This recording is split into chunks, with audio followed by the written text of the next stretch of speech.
opportunity always presents itself. Right. And I was presented with an opportunity before, I was like bankrupt, lose all my stuff and to get a job. Right. And I was 26 at the time, 27 at the time, single. I had a dog in a house, and I chose to go get a job and go work for somebody for a little while until I could figure out really what I wanted to do. Hey, welcome back to another HVAC Success Secrets Revealed with Thaddeus and Evan, where we have good conversations with good people, and any good conversation worth having is worth having drunk. Today, we've got on Adam Bardi from Bardi Plumbing, Heating, and Air down in Atlanta, Georgia. He was a hometown boy while we were down in AHR. He came out, joined us at the show, and dropped some nuggets on this episode and how he grew his family business, which he earned the right to buy. He did not just walk into it and took it from $4 million to $40 million in only a few short years. Thad, what was your favorite part of this episode? I think the walk back to the time before he bought the family business, he was in that whole story of where, like, when he was young and when he started his company, and then what happened to that company, and then what he did after that company, and coincides quite nicely in the timing, going into what some are labeling a recession right now, and what happened to his business during that other recession. I thought that was a fantastic story to really lead into the success that he's having now. Absolutely. No, that was a fantastic part of the episode. The thing that really stood out to me is that when you have a crystal clear vision, opportunities start to show up. And he put himself in a position based on that first experience where he could take advantage of it moving forward. And I really loved that part of the conversation where he got really, really crystal clear on what it was that he was trying to build, and then getting buy-in from people based off of that. It was a tremendous conversation with Adam. I know you're going to enjoy it, but leave a comment down below with what your favorite part was, and we'll see you in the show. But first, a word from our sponsors. Chirp, Profit Rocket, and Sarah. Chirp is actually one of the ultimate automation toolbox for home service pros. Helps you capture more leads, connect faster, and close more deals. Some of the things I love about Chirp, by the way, direct integrations, aka drop-down menus with some of the biggest names out there: Service Titan, Housecall Pro, Sarah, Jobber. Automated text messages, rehash programs, getting more reviews, on and on and on and on. Of course, you can get a 25% off your first 3 months by clicking that link right there. It is in our show notes. Do not worry about having to write that down because it's a confusing one, but 25% off your first 3 months. It also goes hand in hand with our other sponsor, Sarah Systems. And Sarah Systems is a field management software that ensures essentially profitability, right? One of the things that I love is real-time job efficiency and dynamic dispatching. So it's actually using AI to dispatch appropriately and accordingly and making it super smart. I think I love about, and a whole bunch of other things that go involved with it too, don't get me wrong. Users of Sarah, they have an average increase in revenue of 52% within the first 6 months while doubling their profits. To get a demo with them, head on over to sales.sarah.tech/HVAC-revealed. Amazing. And our last, but certainly not least sponsor, Profit Rocket and the Profit Rocket Blueprint. Look, if you're an HVAC business owner and you're looking to grow and start your company, and any home service business owner, you need to go check out Profit Rocket Blueprint, number one. And number two, they've got an incredible opportunity for you to attend coming up this March 3rd. They'll have guest speakers, an open bar, cigar rollers, live entertainment, and of course the summer strategy session happening in California at Victor's location at Absolute Airflow. It's the whiteboard party. It is on March 3rd. You can grab all the details at callprofitrocket.com. Best part is the event is completely free. You got to go check it out. It's going to be a great time. You know that if Victor's running an event, it's always going to be a great time. There's always going to be a tremendous amount of knowledge and value that he's going to be bringing there. So go check it out, callprofitrocket.com. Let's go. Hey, everyone. Welcome back to another episode of HVAC Success Secrets Revealed, live from the AHR Expo in Atlanta, where we have good conversations with good people, and a good conversation worth having. It's worth having drunk. So cheers, gents. Cheers. Cheers. Oh, that tastes much better than the beer yesterday did. Much, much better.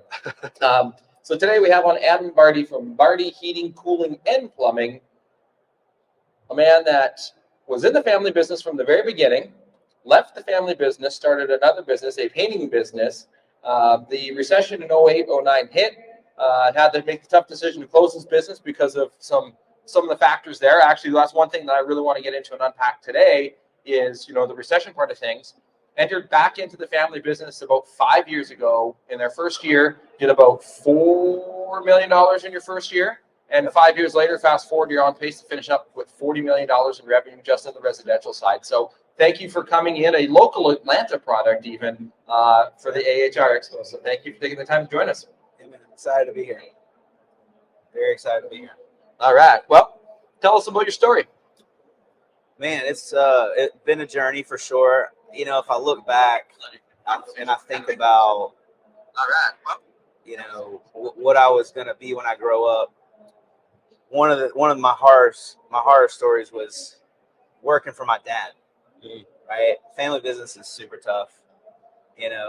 Even though going through that whole situation, made me a better person and have a great relationship with my father and my family, and he's been a huge role model for me.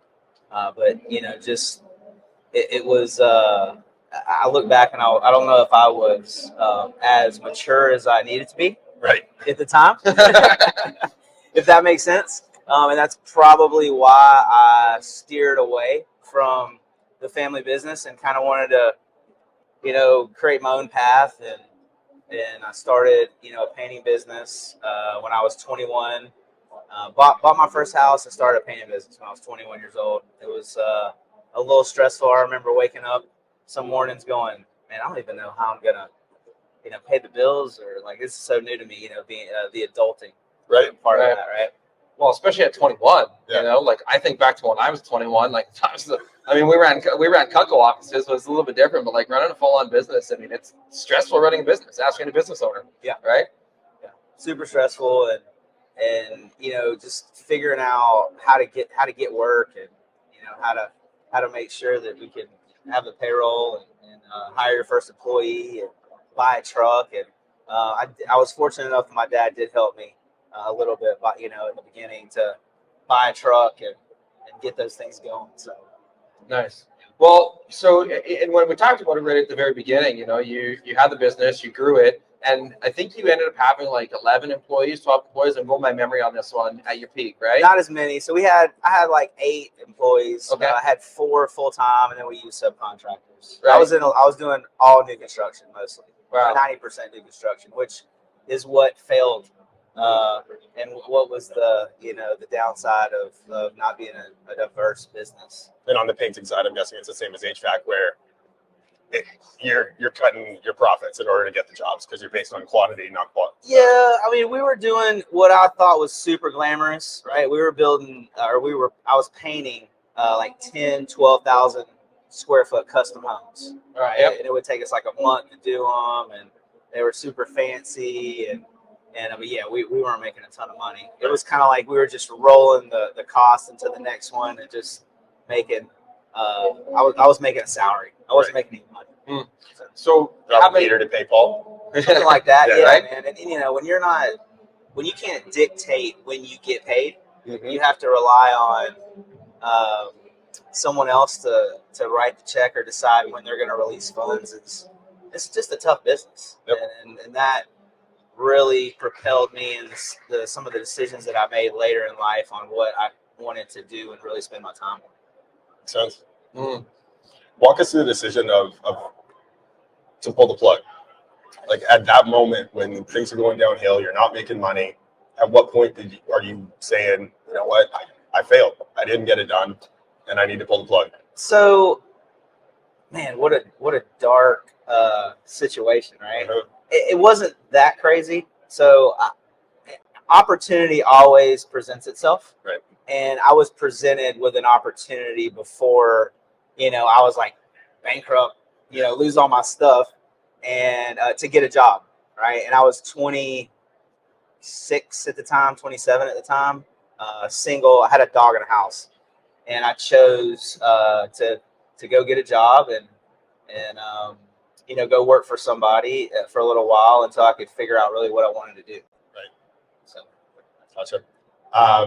Because that's never an easy decision, right? And especially as an entrepreneur, to be able to sit with that for a while and know that you didn't do it. Yeah. The dream wasn't realized. And it happens for a lot of people. And to come to that that decision at the end of the day is a really difficult thing. It is. And it was a decent decision, I think, at the time, because, you know, it was early. Well, it was late '08, and the economy was really, yeah, it was really bad. Yep. And I was able to travel.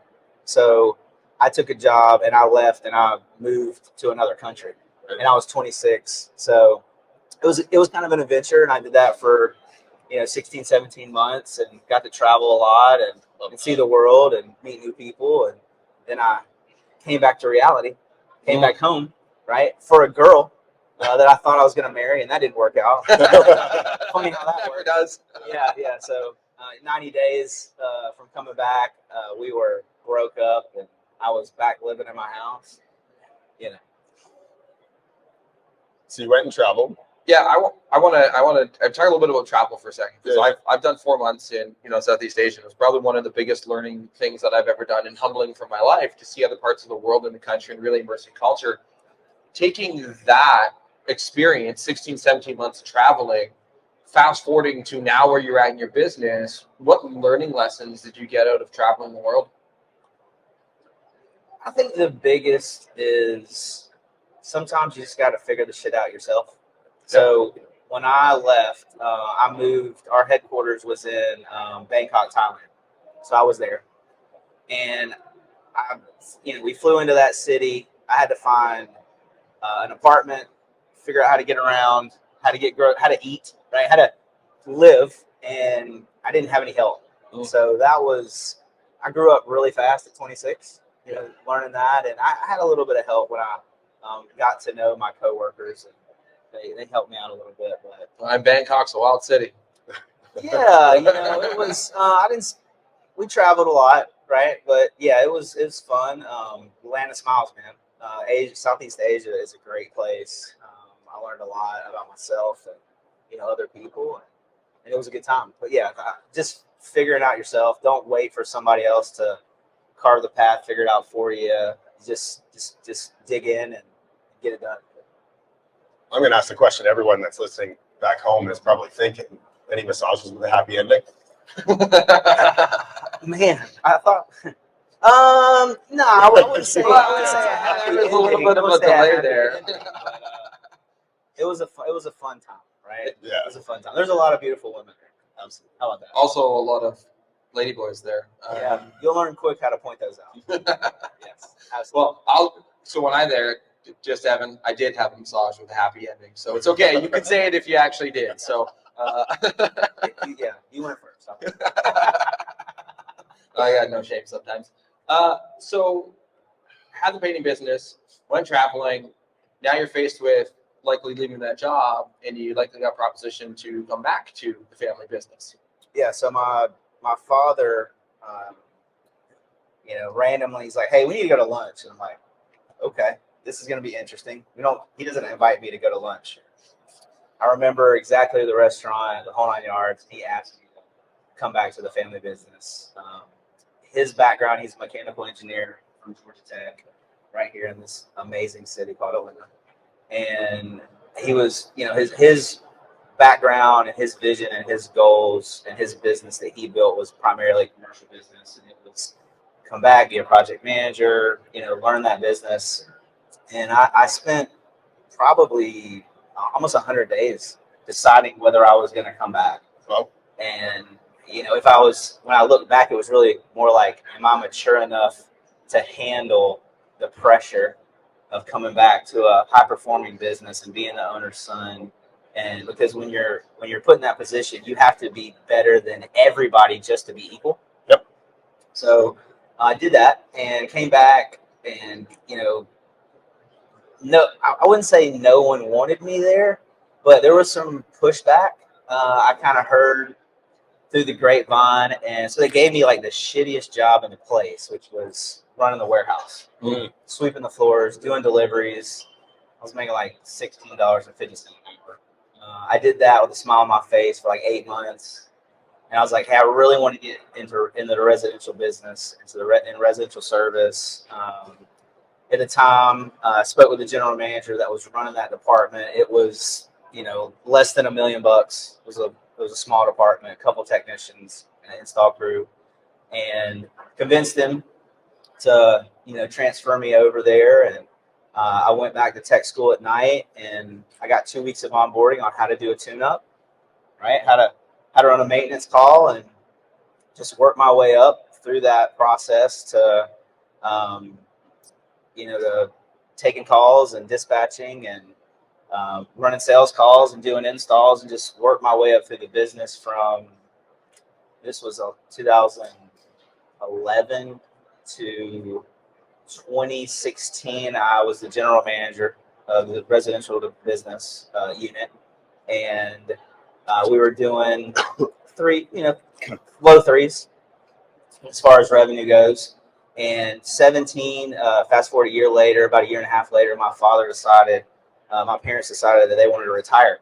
They sold the commercial business to two internal candidates that have done a great job with it and have grown that business tremendously. And a year later, I got to purchase the residential business, as you guys spoke about earlier. So we closed like June, I think it was June 1st, 2018. We were roughly $4 million. So it was a huge transition because of everything that Bardi did, the website, the trucks, everything, that the look, the whole vision of the business was focused on commercial. So, we moved out of that space, got our own space. I had to rebuild a website. I had to hire a marketing company. I had to rebrand the truck. I wanted all these things that I wanted to do that I got pushed back on because we had to appeal to all of our different clients at the time, right? Which were commercial and residential, and we did restaurants and all these different things. And so I got to really get laser focused that year and transform the business where it really looked like a home service business. Right. And then the one of the cool things that happened in 2019, I hired a marketing company, marketing partner that we're still with today. And they're like, hey, we've got a client that is super successful. They're in Texas. Why don't you come out and do a shop tour? And I had never done a shop tour. And we went out, spent 2 days with Gus, the owner of Milestone. They do electrical, HVAC and plumbing. They're a $100 million organization. They're probably like first class in this country when it comes to electrical. That's where they started, and they got it figured out in electrical. Nice. For sure. So I got to see the vision of what it could really look like, and I went out with my GM, which is still with me today, Justin. He's an amazing dude. And we spent some time out there, got some nuggets. And one of the things that everybody gave us a hard time about is we didn't fly. Okay. We drove to Dallas, Texas. It's 10 hours. Okay? And the reason that we drove, one of the reasons, is because on the way back, we were intentional, and we spent those 10 hours prioritizing what we learned and what we're going to implement. Right. And we came back and we actually did the shit.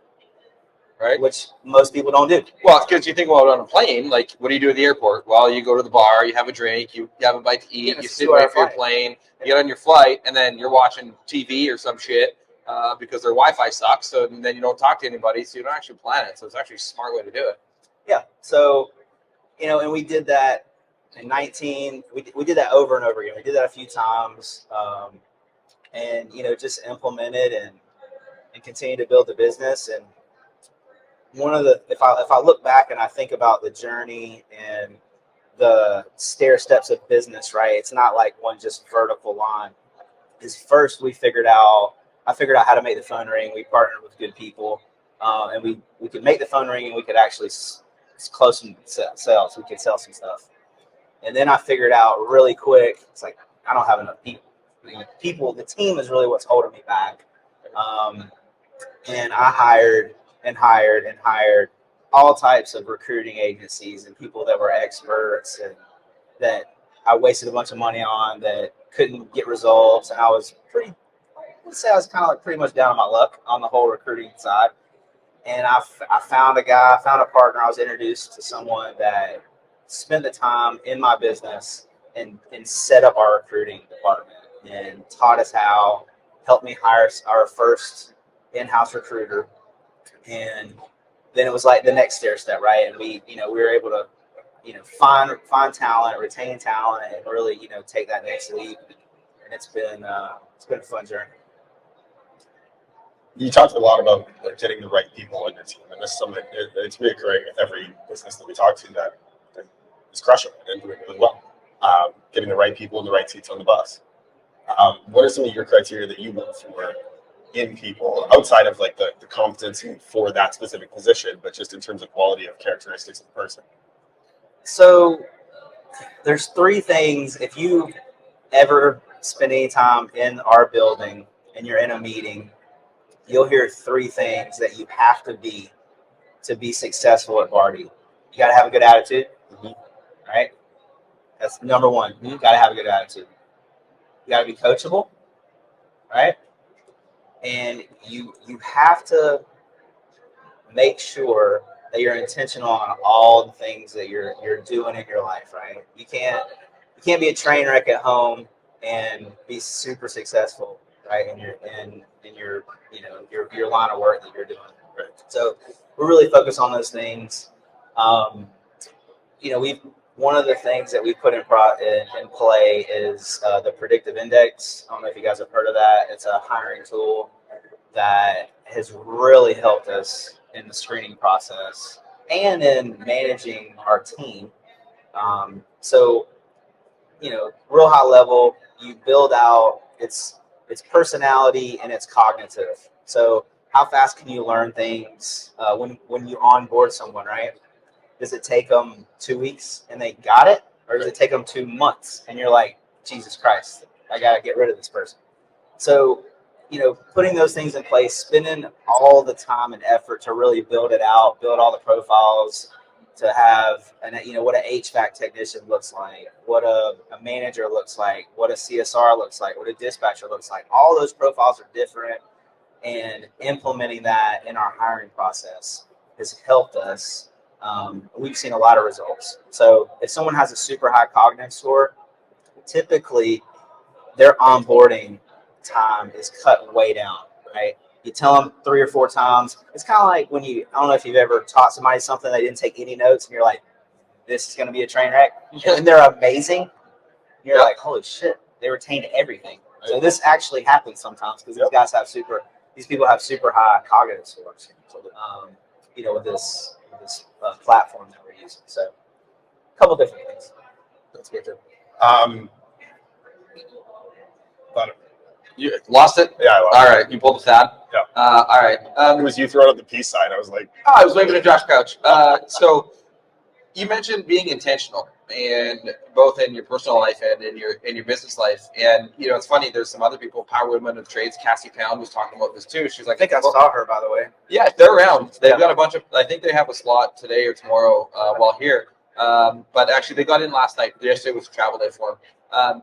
But she even talked about too. She's like, if I want to be a badass leader in my business, I have to actually get my own house in order. And so she radically changed herself over the last 6 months. So I'm curious in terms of the intentional part on the personal side. How are you intentional, and what steps can people do to be more intentional to really take it to the next level in their business? Yeah, it's a great thought. So for me, I think physically. So I go to the gym every morning. We're lifting weights at 6 a.m. That's not for everybody. I can't do it at 6 p.m. I just can't. That's just not how I work. I'm in the gym, and I haven't done this consistently through my career, but the last 6 or 7 months, I have been in the gym every morning, working on my diet. I hired a nutritionist, right? Doesn't cost a lot of money, by the way. It sounds expensive, but just moving your body, making sure what you put in your body is giving you the fuel. So like Bud Light. Absolutely. Yeah. Before lunch, Bud Light. Cheers to that. mine's ripe and juicy. And 6.5%. That's a good one. Tropicana. Yep.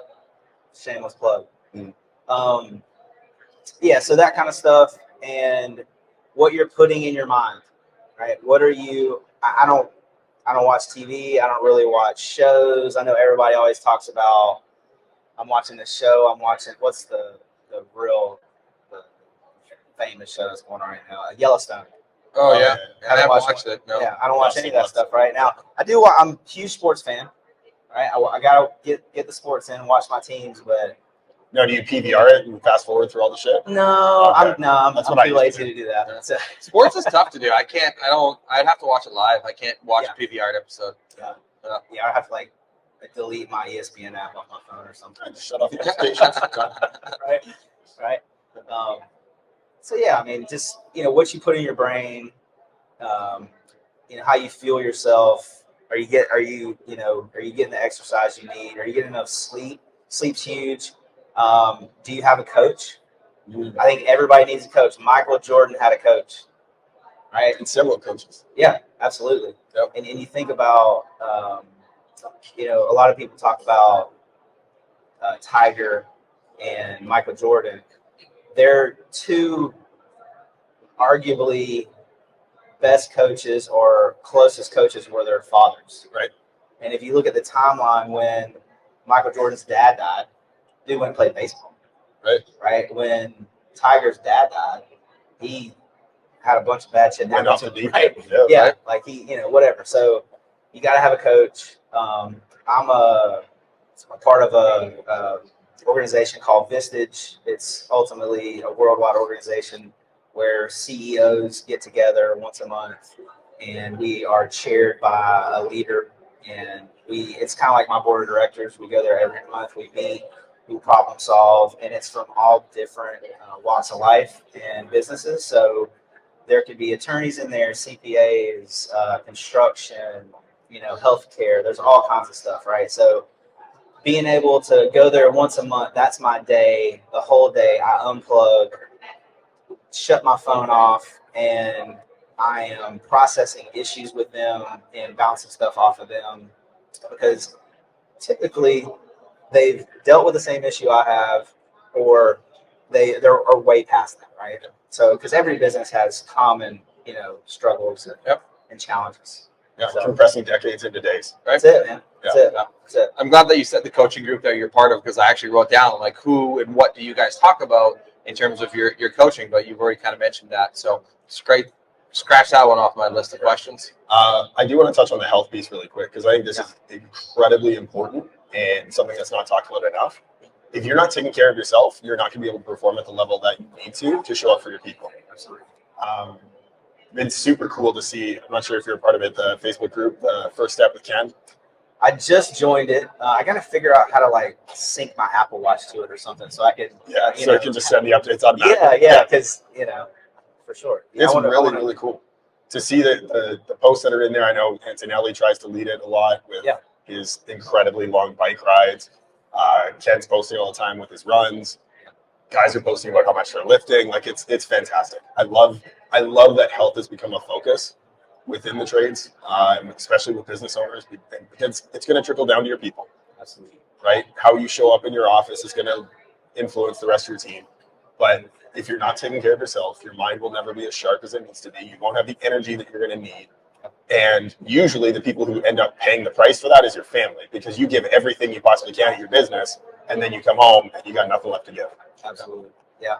So I call that second shift once I leave the office, because I've got a 4 and a 6-year-old little girl, and you gotta turn the switch, man. It's time to perform, and it's dinner and bath and bed, and books, and pouring into them, and 100%. And the organization is capped based on how much the leader can grow.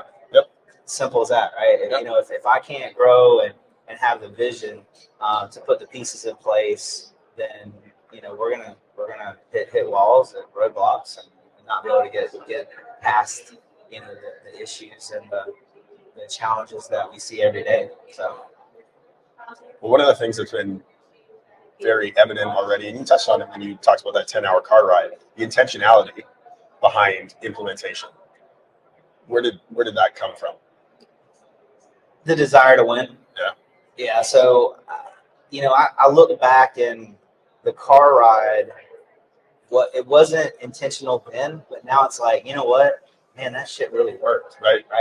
And we just 2 weeks ago we just went to Ohio and visited an amazing company, Eco. We flew because we brought 5 people, but just wanted to win. And I've learned and I've heard over and over again how people just don't implement. Right. It's real simple, right? When I sat in Gus's office we were probably there for an hour, and he taught me in literally 20 minutes 2 things. He gave me 2 things that I could implement in my business immediately that would put money in the bottom line. Yep. And What were the 2? Yeah. So the first one was to implement a TFS fee, truck fuel and stock fee, on every invoice. At the time, I think he was charging like $19.95. We've upped it to $25 even on every invoice. And we did the quick math on a whiteboard in his office. He's like, how many calls do you run? Blah, blah, blah, what's your conversion rate? He's like, we landed on $60,000. He's like, I just taught you how to put $60,000 at the bottom line with changing one thing. Yeah. It's value. Yeah. So wanting to surround yourself with people like that, and it's taking the time to do that, right? And ask for help. Right. A lot of us are, we got egos. Everybody's on Facebook, right? There's a lot of egos in all the groups. And whatnot. So, just being humble and asking, and once you get on a couple podcasts and you put your number out there and these people text you, truly help them, be sincere, and because if they're willing to implement, I'm willing to give the information. Right. Well, and the thing is, they got to be willing to implement. I think a lot of times people get 15 great ideas and they're like, great, let's do it all. And then they wonder why none of it gets done, right? That's why you said 2 ideas that you guys implemented that radically changed your business. If you go to, AHR is not the conference for, but if you go to a learning conference where you're gathering a bunch of information about your business, I think of Profit Rocket, right? Where they're talking about, different things on growth and that. Well, pick 2 to 3 things that you want to maximize, that you want to implement into your business. So, having a goal going into those events is incredibly huge, right? As you show up, you've already got a plan, number one. And this was something I learned from a friend of mine. Every time that she would go to an event, she would look at how many hours she was spending at the event, based on her annual salary that she was paying herself, figure out her hourly rate, and she would write a check before the event to the person that she hated the most and did never want to write a check to, which was the government. Okay. And she was going to write a check as a donation to the party that she didn't like the most. And if she did not schedule and actually run an implementation planning session with herself after that event, she would send the check. Right? Yeah. That's awesome. Super powerful. Yeah. And the other cool thing too, and I want to touch on, this is another leader that I admire a ton. Before a message, he talked about how just give it all. Every time that you're sharing information, give it all. Because 95% will do jack shit with it. Yep. Sure. Absolutely. And the other 5%, they're going to figure it out anyways on their own. So you may as well help them get there and be another person in their corner. Absolutely. Because an ally on that side is way better than an enemy. Yeah, that's Christiana's big speech. 5%, man. Yeah. Only 5%. Yeah. Well, even if you do 1% better per day, you compound that over a course of 365 days, you've grown exponentially versus trying to grow 1% in the year. So now you mentioned the TSF fee, the truck stocking and fuel fee. What was the other thing that you implemented? Hire a call center manager. What, sorry? Hire a call center manager. Yep. We, at the time, we had partnered with a great marketing company, and we were starting to figure out how to generate leads. But if you don't book them, it don't matter. Yep. Right? So, getting and learning the call center and understanding how to set up a queue and just all the things, best practice, to make the call center really run. And what it boils down to is just booking every freaking call that comes in there. It sounds really simple, but it's not that simple. Nope. Especially in HVAC, right? Because we're super seasonal, and it's sometimes feast or famine, a little emotional roller coaster, especially in February in Atlanta right now. We're waiting for spring. Yeah, super mild. Yeah. I mean, it's nice for us Canadians to be down here. Yeah. Funny, we were on the Uber over because we were running a little bit late, and then we ran into traffic. We're like, oh, we're just gonna get a walk, it'll be quicker. And she's like, really? It's like a mile and a half, and it's cold. We're like, yeah, we're from Canada. Like, this is nice. We're just wearing our hoodies. 70 degrees today, I think, or 68. Yeah, So that'll be shorts and t-shirt weather. Bust out the flip flops, eh? All right. Random question generator, one of the favorite parts of the show, where we ask a question that has nothing to do with what we have. So I've got 3. Brought to you by On Purpose Media. Oh yes, brought to you by On Purpose Media, onpurposemedia.ca for all your HVAC marketing needs. So you get to choose question 1, 2, or 3. You don't get to know the question. You ahead of time. You just get to choose. one. One. Okay. How would you describe yourself using only ice cream flavors? That's from Mallory, man. I didn't pull this up. That is a random one. Rum raisin. Ooh. Why? Please elaborate. I mean, I'm kind of sweet, but at the end of the day, that rum it catches up to you real quick. So watch out. I like that. I wouldn't even know what I would say. I mean, I know my favorite ice cream, and it probably doesn't relate to how I am as a person. So, actually, Something sour, probably. What a curveball. no, I was going to say cookies and cream because I'm hard on the outside but soft on the inside. It's like an Oreo, I guess. So you talked about, like even the rum raisin. This actually kind of goes to where I wanted to go next. You started in the warehouse. Like, so I'm curious to know, when you had that conversation with your father, you're like, okay, you're going to eventually take over the business. Was that part of the initial conversation, or did he just say, hey, you're going to come work for me and you're going to start in the warehouse for 8 months? Yeah, so taking over the business was not in the conversation.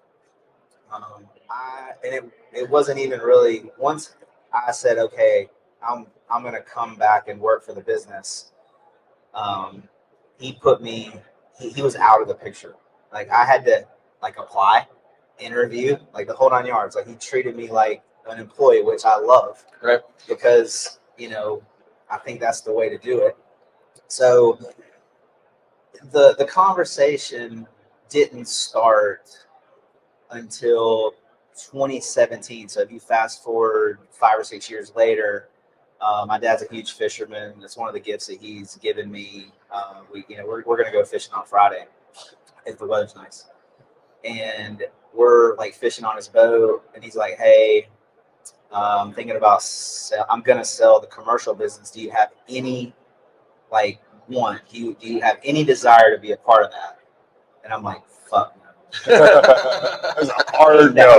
Hard no. Like, are you kidding me? That is not my cup of tea. I hate that shit. He's like, okay, cool. So 5 or 6 months later, I watched him give the speech to the company that he was transitioning and selling the business, and watched him go through that, and he got that behind him. And I'm like, okay, it's time. Now I want to buy this residential piece. Like, let's do this. Let's go through the motion. And it took us, another 6 to 8 months to figure it all out, get it evaluated. And we did it like a traditional business transaction. Got it evaluated, went through the whole process. So it wasn't, daddy didn't give me the business. Well, and I think there's a lot of power in that with your employees, right? And even if the intention at the very beginning was for you to work your way up to eventually take over the company, there's a lot of power in starting at the bottom and working your way up. I think of the episodes Undercover Boss, right? Where they go and they're doing tasks and they don't even know how to do it, right? Well, you start at the bottom, you work all the way up. You were in the warehouse, you were CSR, you were running calls, you were a GM. Now you're the owner. You can take all that information and be like, guys, I've actually done your job. I know exactly what's involved in it. And you can help come from a place of empathy towards your employees, but be a place of empower, not in the wrong way, like power in the good way, because they've seen you work your way up through there and they value you a lot more. No, I agree. The relatability is important, 100% important. As I look back and I don't have these conversations with myself. So, but when I'm, telling the story, I'm sure my dad was way more intentional than I thought about at the time, right? to bring me back in the business and things like that. So I'm sure he had a plan. He's a smart guy. I'm sure he did. Yeah, I'm sure he did. Yeah. for sure. But yeah, being relatable, being able to, facilitate a training class, or talk to a group of technicians, and for them to really understand that, guys, I did run calls. I did change contactors and capacitors and wash coils. And yeah, it was a decade ago, right? Yeah, I'm telling 1950 stories is what I say, right? Right. Guys, I know it sounds like forever. I'm only 39, but it does hold some weight. And as the organization morphs and the layers continue to get implemented, a technician is at the moment, I think there's 4 layers between me and a technician. So those are, I don't want to say harder conversations to have, but I don't get the opportunity, right, to have those conversations. It's typically if we're in a monthly meeting where we get the whole team together and serve them breakfast and give out awards and just have fun and put them in. We have a money booth. So if you do something cool, we give out customer service awards, things like that. So you're in the money booth, or we're playing like the Wheel of Fortune, or not Wheel of Fortune. What the hell is that damn game show? Anyways, we're playing some music in the background. It's really fun. Price is Right. Price is Right. That's it. Yeah, Price is Right. I love that show growing up. Bob Barker. Yeah. That's it. So, Price is wrong, bitch. Happy Gilmore reference. I was actually watching that movie on Sunday. It's a Really? nice movie, yeah. Yeah. It's a great movie. That and Billy Madison, I think, are his 2 best movies. Absolutely. Yeah. It's a good movie. All right. I want to get into a little bit of the growth part of things here, because doubling your revenue every single year, I think except for one, with the numbers that you wrote down, is no small feat, especially when you're going from 20 to 40 million. That's a big number. And I also want to preface this conversation, and it goes back to the guest that we had on yesterday. Like, they're happy at the size of their business. So if you're happy being a $2 million per year business, great, stay there. If you're happy being a $10 million per year business, great, stay there. If you want to double your revenues, great, go double your revenues, right? Here's how, right? And so in terms of that whole thing of going from 4 to 40 in 5-6 years, what did you have to do in order to be able to get there, and what does somebody else need to do in order to be able to get there? Wow. I don't even know where to start. Nah. Well, I would say join a best practice group. If you're going to scale your business, do not try to figure this shit out yourself. So I got a dear friend of mine that has been he's probably one of my best friends for 20 years, right? And I love the guy. And he calls me up every 2 weeks and he tells me his latest and greatest idea on a business that he wants to implement to get rich that nobody's done before, right? And it took me maybe 10 years of listening to this every 2 weeks. And I'm like, what I've done is I've just duplicated. I've found a business that is proven, and all I've done is gone and duplicate what successful people have done. It's way cheaper, way easier, right? Holy shit, you're trying to do the most difficult thing, right? You're trying to do a startup, and it's going to take time and a shitload of cash and all these things. So, join a best practice group and go and visit every shop that will let you in the door. Those are the 2 things, right? And then drive back and implement the shit. Make a list, right? And prioritize it. And it might take you a month to get one thing implemented. That's okay.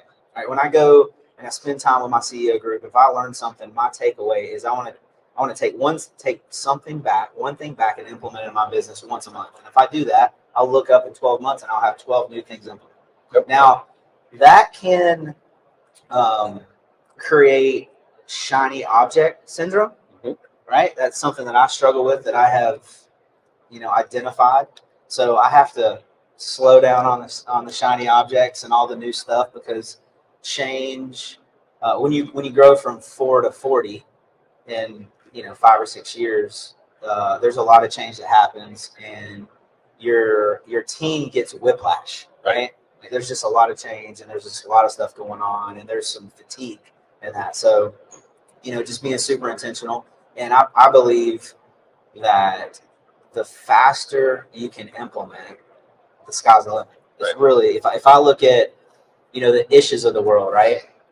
woohoo, I went from 40 to 40 in 5 or 6 years. He went from 0 to 100 in 5 or 6 years. Right. Yep. Like he hired better people and he implemented faster. Right. Yep. In my opinion, that's my opinion. Yep. Well, and got out of ideas faster. right. Right. Well, and that's like the speed of implementation has been something that has been a recurring topic on our show with those that are running those huge successful businesses, because they see that idea, they're like, great, I'm going to go for it, right? And or even something like Victor, he's like, I will cancel an idea before you've even implemented one because we've tried it, right?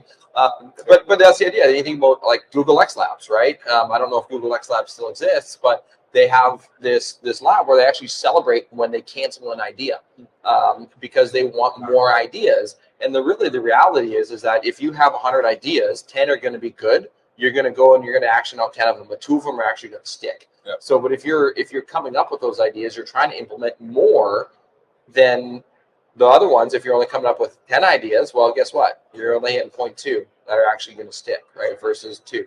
So I'm curious what your role is in the business now. Like, are you more on the visionary side, creative side, and then do you have someone else that helps you implement stuff, or are you doing both?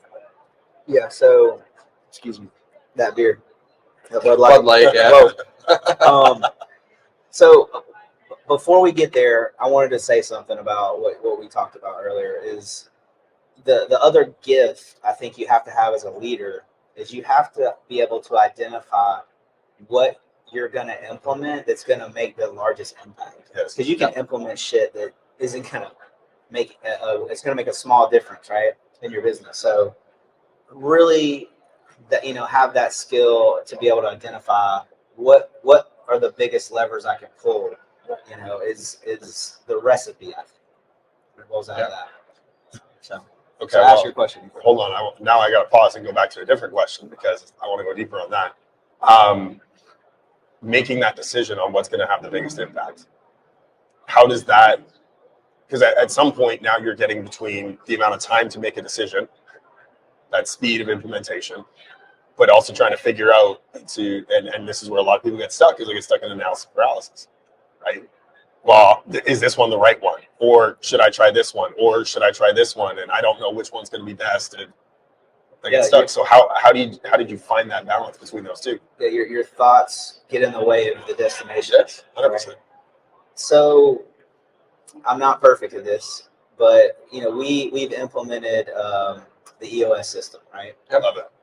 And so I'm the visionary. My GM is the integrator, and that shit works, right? If you go away every quarter, we've been doing this for 4 or 5 years now, and you actually hire a world-class implementer as well, and they can call you on your bullshit and all the crap that you're way sideways in a rabbit hole when you're spending time away, and you spend that time quarterly, and you take your team and you guys agree on the top 2 or 3 things that we're going to work on for the next 90 days that are really going to move the business forward. You pick some duds, right? Pick some duds, and you pick some winners. And I think just over time, we learn in that meeting, in that group with that leadership team, we have learned what the pitfalls are of picking shit that is really not going to move the needle, right? That might be a super hot topic at the moment or like a pain point, but is that really gonna are we going to get the fruits of our labor if we spend the next 90 days, working through that to make it better? Right. If that makes sense. Yep. For those of you that don't know what EOS is, go check out our episode from last week. We went deep with it with Ryan Tutak from Action Furnace. Yep. And it was a great conversation. I love that you're implementing it too. I wish we had more time to go deeper on it because, God, it's so necessary. Right. But we are pressed with time. So, last question. What's one question that you wish people would ask you more, but they don't? Oh, that's a good one. From my team or like just anybody? Anybody? It could be personal. It could be professional. Doesn't matter. I don't know, man. There's really nothing that comes to mind. It's a good question, man. I think you might have got me stumped. My team, they Evan takes pride in that because usually I get that's a really good question every episode. He does it. He's like, fuck. Yeah, the door's always open, man. My team's always asking stuff. I mean, I think there's nothing off limits, right? If anybody wants to know, I'll tell you. Okay. So ask the hard questions. I'm going to Rhino X next week, Chris's event in Phoenix, and we're going to ask those guys some hard questions. Yep. Right? It's going to be They're fun. going to give some good answers. You know, I think like Amanda Triolo went to it last year, and the one thing that she implemented from that was negotiating with the suppliers, because that reduced her cost of her inventory by something like 60%. Right there, like just crazy. Absolutely phenomenal. If somebody does want to reach out and ask you a question, what is the best way for them to get in touch with you? Best way is to text me. Okay. So my cell is 678-409-5402. Cool. I don't. You will share that. Yeah, then show most of there because I don't have that pulled up for the live stream. Sorry, guys. Are you open to visits as well? Absolutely. Yep. Hit me up. Okay. Do shop tours. Yeah, we're hosting a big next to our peer group in April. So we're going to get roasted by our 50 CEOs. They're going to come in and tell us how we can do things better. I'm so excited. Sometimes you just need to have that, right? Got to, man. So, air all the dirty laundry. That's how you get better. right? So, well, I'll be the first to say thank you for taking the time to drive in and come into the AHR Expo and check everything out and sit with two crazy Canadians and have a beer before noon. It's a pleasure, man. Thank you, guys. I'll look somewhere. Right? Yeah. And until next time. Cheers. Well, that's a wrap on another episode of HVAC Success Secrets Revealed. Before you go, two quick things. First off, join our Facebook group, facebook.com/groups/HVAC Revealed. The other thing, if you took one tiny bit of information out of this show, no matter how big, no matter how small, all we ask is for you to introduce this to one person in your contacts list. That's it. That's all. One person. So they too can unleash the ultimate HVAC business. Until next time, cheers.